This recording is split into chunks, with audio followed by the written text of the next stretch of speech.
السلام علیکم ورحمۃ اللہ وبرکاتہ۔ بسم اللہ الرحمن الرحیم۔ دوستو، میرے والد کے ہاں شادی کے 10 برس تک اولاد نہ ہوئی۔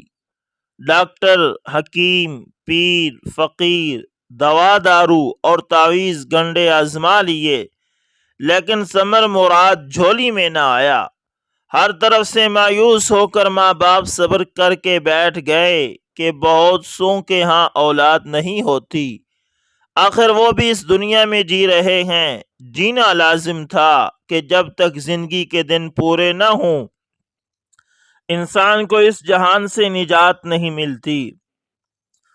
اپنی زندگی پر اختیار ہے اور نہ موت پر بس چلتا ہے۔ یہ اللہ کی مرضی ہے اور اس کے اختیار میں ہے، جب تک چاہے چلائے، جب چاہے حیات کا اختتام کر دے۔ دنیا عجیب و غریب واقعات سے بھری پڑی ہے، ایسے میں ایک واقعہ میرے والدین کے ساتھ بھی پیش آیا۔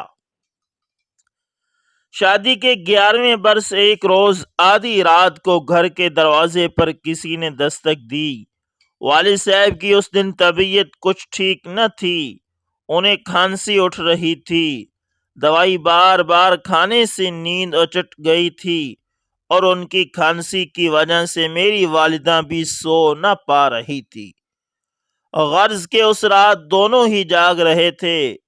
جب 2-3 بار دستک ہوئی تو والدہ صاحبہ نے شوہر سے کہا، ذرا دیکھیے آدھی رات کے اس وقت کون آیا ہے، خدا کرے خیر ہو۔ والد صاحب خدا کرتے کرتے دروازے پر پہنچے اور پوچھا، کون ہے؟ جواب نہ ملا۔ تب دروازہ کھول کر دیکھا، ایک بے کس غریب شخص سردی سے کانپ رہا تھا۔ وہ فالج زدہ تھا، اس کا آدھا دھڑ کمزور تھا، وہ ایک ٹانگ گھسیٹ کر چلتا تھا، زبان میں بھی لکنت تھی، بات نہ کر سکتا تھا۔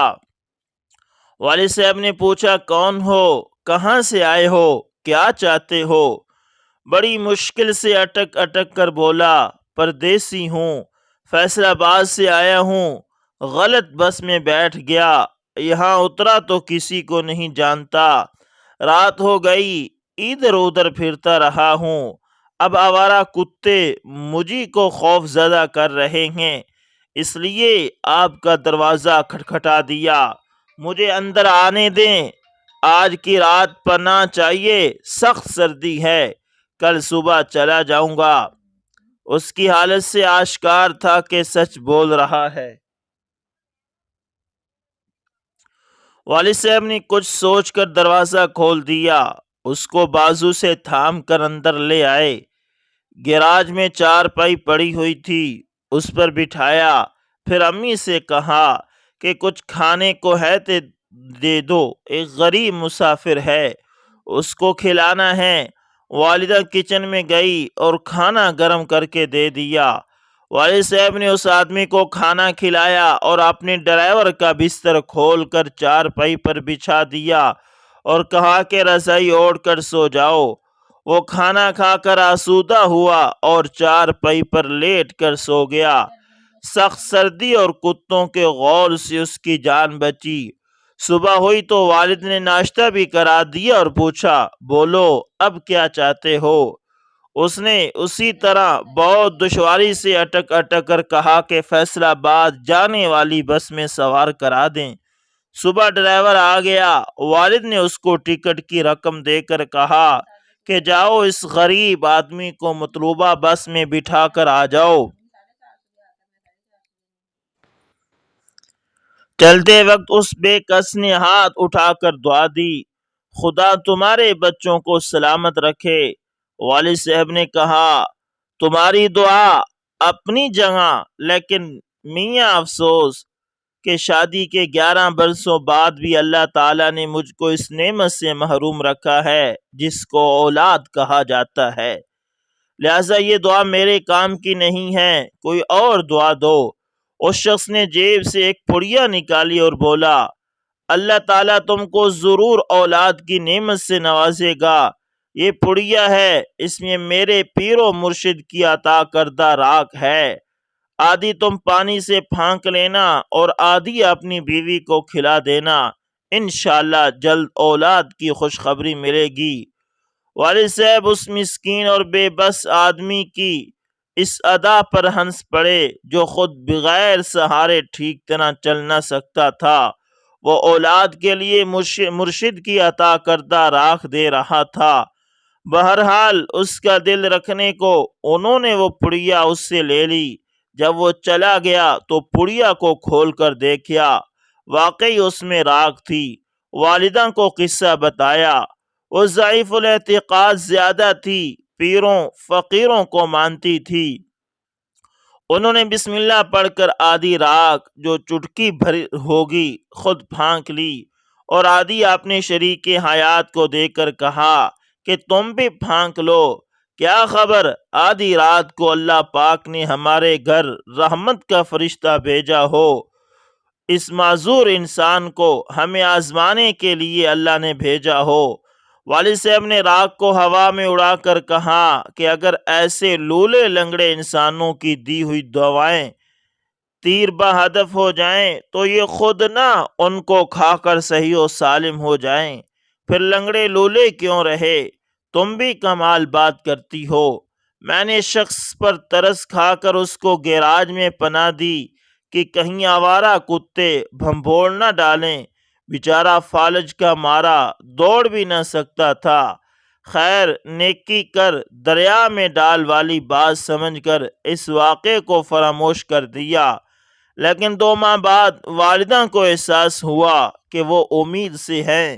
کسی کو یقین نہ آ رہا تھا، چیک اپ کرایا تو لیڈی ڈاکٹر نے تصدیق کر دی۔ بس پھر میرے والدین کی خوشی کا کوئی ٹھکانہ نہ رہا۔ یہ محض اتفاق تھا، رب کی مہربانی تھی کہ ایک مسافر بے کس کو آدھی رات میں پناہ دے دی تھی، یا پھر اس راکھ کی پڑیا کی کرامت تھی، یہ اللہ ہی جانتا ہے۔ لیکن مراد بر آئی تھی اور انہونی ہو گئی تھی۔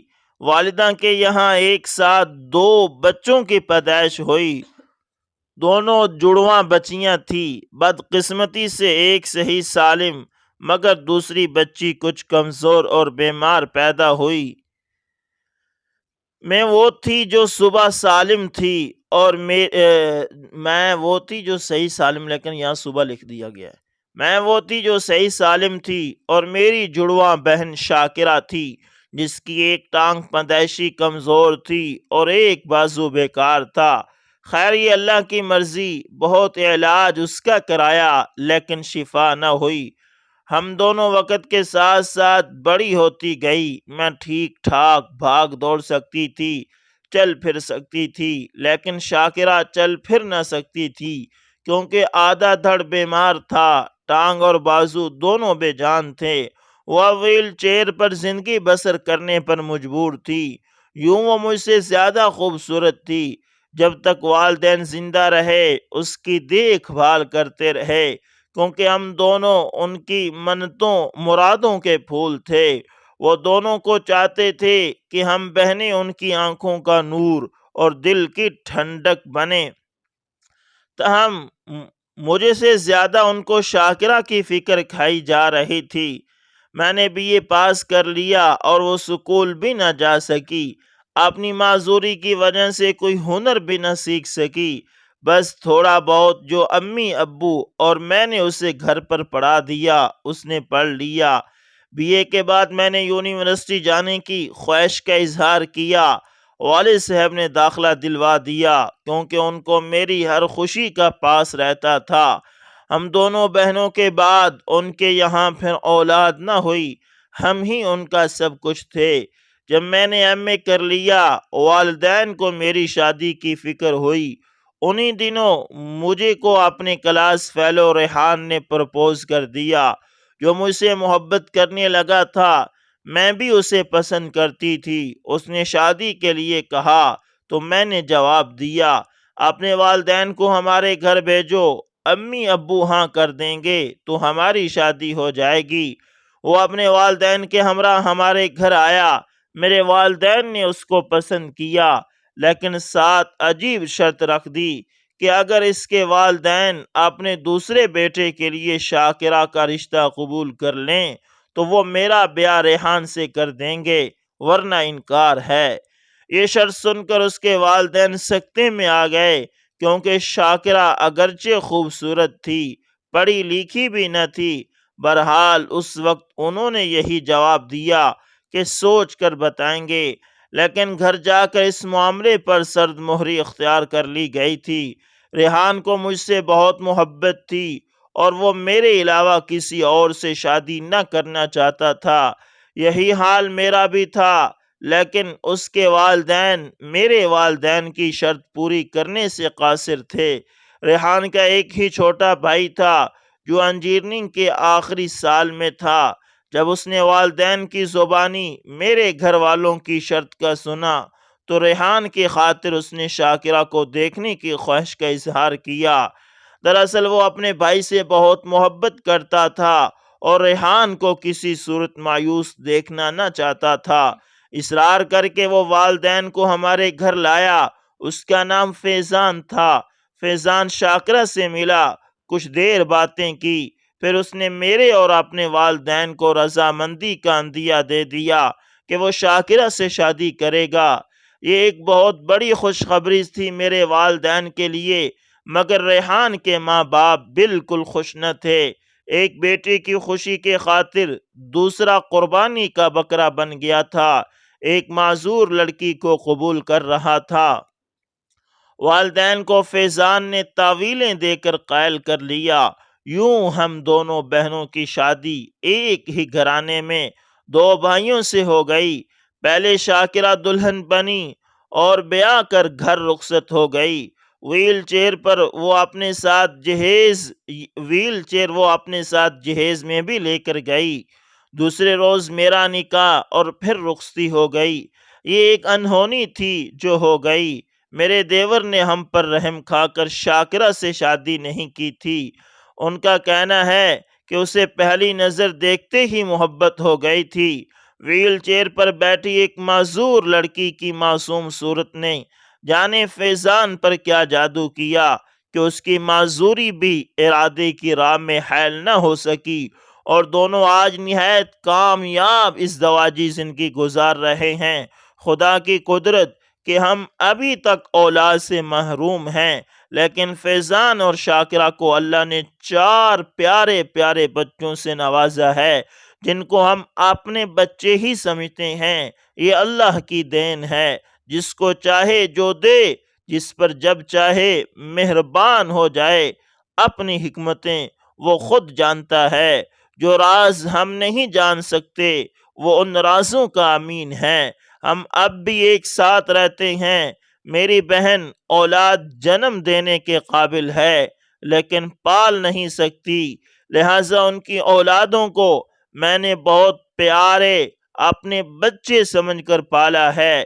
یہ بچے مجھے بڑی امی اور اپنی سگی ماں کو چھوٹی امی کہتے ہیں، اور ہم چاروں ان سے اس قدر محبت کرتے ہیں کہ ان کی وجہ سے علیحدہ نہیں ہوتے، اکٹھے ہی رہتے ہیں۔ اللہ اکبر، اللہ اکبر۔ دوستو، اسی طرح جب حاشر بیگ اپنے کمرے میں داخل ہوا تھا تو اس نے دیکھا تھا کہ وہ اوندے منہ لیٹی ہے اور خون کی الٹیاں کر رہی ہے۔ اسے کپڑے جوتے تبدیل کرنا بھول گئے تھے۔ اپنی بیوی اور آنے والے بچے کی جان بچانے کی فکر پڑ گئی تھی۔ وہ انہی قدموں واپس دوڑا تھا اور محمد رفیق اور فیقہ کہتا ہوا اپنے ڈرائیور کو آوازیں دینے لگا، مگر بنائے گئے پروگرام کے مطابق اس کے ڈرائیور کو پہلے ہی کہیں بھیج دیا گیا تھا، اور کال کرنے کے نام پر ڈرائیور کا موبائل لے کر حاشر کی والدہ نے اپنے پاس رکھ لیا تھا تاکہ اگر اسے کال کی بھی جائے تو اس کے پاس موبائل نہ ہو، وہ وقت پر نہ پہنچے اور حاشر کی بیوی یوں ہی تڑپتے تڑپتے اپنی جان دے دے۔ اس کی کوکھ میں موجود بچہ اس دنیا میں آنے سے پہلے ہی مر جائے۔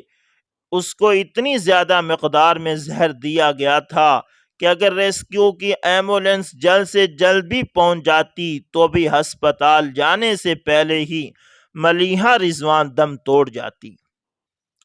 دوستو، جب حاشر زور زور سے ڈرائیور کو آوازیں دیتا ہوا گھر سے باہر کی طرف نکلا تو چہرے پر جیلی تفکر سجائے اس کی ماں بھی اس کے سامنے آ گئی اور اس کو بتایا کہ اس نے ڈرائیور کو کہیں بھیج دیا ہے۔ حاشر نے فوراً ڈرائیور کا نمبر ملایا، مگر اس کا موبائل حاشر کی والدہ کے پاس تھا۔ موبائل کے متعلق بھی بہانہ کر دیا گیا کہ مجھے اپنی بہن سے ضروری بات کرنی تھی اور میرے موبائل میں بیلنس نہیں تھا، اس لیے رفیق کا موبائل میں نے رکھ لیا ہے۔ وہ اپنی بیٹی کا سر گود میں رکھے ہوئے پیار سے اس کے بالوں میں ہاتھ پھیر رہی تھی اور اسے پچکارتے ہوئے چھوٹے بچوں کی طرح سمجھا رہی تھی کہ بیٹا، شادی دو خاندانوں کے آپس میں جڑ جانے کا نام ہوتا ہے، لہذا شادی سے پہلے لڑکے اور لڑکی کی پوری فیملی کا مطمئن اور راضی ہونا انتہائی ضروری ہوتا ہے۔ شوہر کبھی بھی بیوی کا پہرے دار اور محافظ بن کر ہمیشہ اس کے ساتھ سائے کی مانند نہیں رہ سکتا۔ بیوی کو ہر حال میں شوہر کے والدین اور بہن بھائیوں کے ساتھ گزارا کرنا ہی پڑتا ہے۔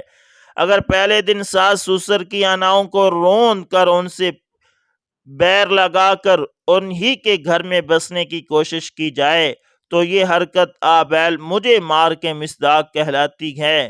مجھے تمہاری پسند پر کوئی اعتراض نہیں ہے، لیکن میں چاہتی ہوں کہ لڑکے کے والدین ہنسی خوشی آ کر تمہارا ہاتھ مانگیں، نہ کہ اپنے بیٹے کے ہاتھوں مجبور ہو کر وہ ہمارے در پر آئیں۔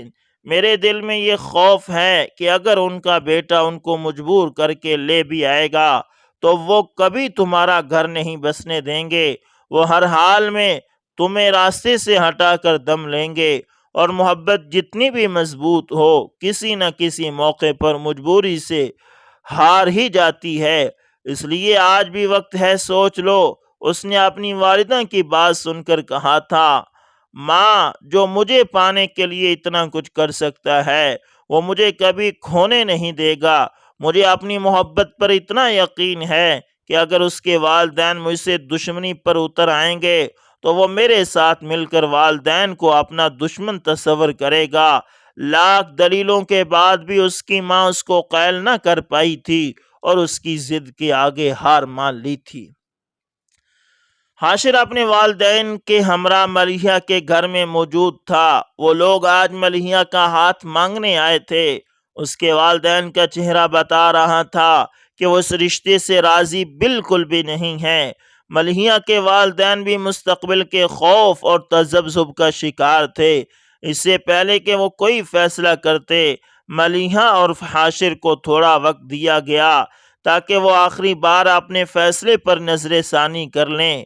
ان کی غیر موجودگی میں حاشر کے والدین نے بتایا تھا کہ وہ اس رشتے سے بالکل بھی خوش نہیں ہیں، لیکن ان کے اکلوتے بیٹے نے ان کو دھمکی دی ہے کہ اگر وہ ملیحہ سے اس کی شادی نہیں کریں گے تو وہ اپنی جان دے دے گا۔ بس بیٹے کے ہاتھوں مجبور ہو کر وہ رشتہ مانگنے آ گئے ہیں۔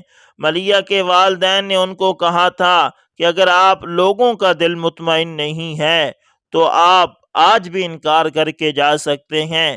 جس طرح آپ اپنی اولاد کے ہاتھوں مجبور ہیں، بالکل اسی طرح ہم بھی اپنی بیٹی کی ضد کے آگے ہار گئے ہیں۔ بس ہم ہاتھ جوڑ کر آپ سے یہ التجا کرتے ہیں کہ اپنے بیٹے کی خوشی کی خاطر ہماری بیٹی کا بھی خیال رکھنا۔ حاشر کے والدین نے اس بات کا کوئی جواب نہیں دیا تھا اور پھر دونوں بچوں کی رضامندی کے بعد ان کی منگنی طے کر دی گئی تھی۔ تم نے ڈرائیور کا موبائل کیوں لیا؟ اب آتے ہیں اصل بات کی طرف۔ حاشر ماں سے کہتے ہیں کہ تم نے ڈرائیور کا موبائل کیوں لیا؟ حاشر تمام ادب و آداب بھول کر اپنی ماں پر دھاڑا تھا۔ اسے اپنی بیوی اور بچے کی فکر تھی۔ پھر وہ الٹے قدموں اپنے کمرے کی جانب دوڑا تھا۔ یہاں ملیحہ رضوان کا جسم ساکت پڑا تھا۔ اس نے ملیحہ کو جھنجھوڑا تھا، پھر موبائل فون پر ریسکیو ٹیم کو کال کر کے بلایا تھا۔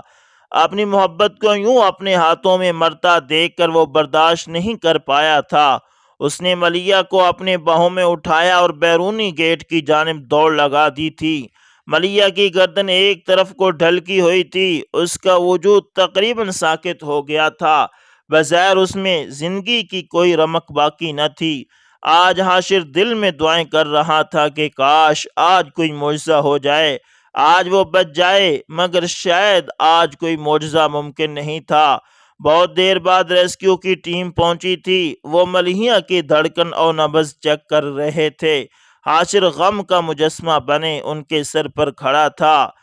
نکاح کے بعد وہ رخصت ہو کر اپنے محبوب کے گھر یعنی اپنے سسرال میں پہنچ چکی تھی، اور اس کو ساس کی طرف سے منہ دکھلائی میں یہ دھمکی دی گئی تھی کہ تم میری انا سے ٹکرائی ہو، تم نے مجھ سے میری اولاد چھینی ہے، میں تم سے تمہاری اولاد چھینوں گی۔